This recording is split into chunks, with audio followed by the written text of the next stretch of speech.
అశ్వత్థామ, దేవుడైనా ద్రోణుడైనా కర్మని ఎవరూ తప్పించుకోలేరు. గర్భస్థ శిశువుపై అస్త్రం వదిలావు, నీ కర్మను అనుభవించక తప్పదు.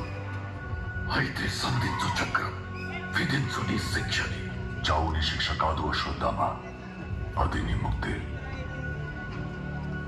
కాలాంతరం పాండవులందరూ చనిపోతారు, నా శరీరము మరణిస్తుంది, ఈ యుగం అంతరిస్తుంది.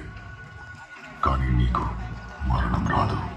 వేలాది సంవత్సరాలు నీ గాయాలు మానక, చావు రాక, బ్రతకలేక ఎన్నో పాపాలు చూస్తూ ఒంటరిగా జీవిస్తావు. ఇదే నా శాపం. మరి నాకు ప్రాయశ్చిత్తమే లేదా? నువ్వు నన్ను చంపాలనుకున్నావు, కానీ ఒకరోజు నువ్వే నన్ను కాపాడాలి.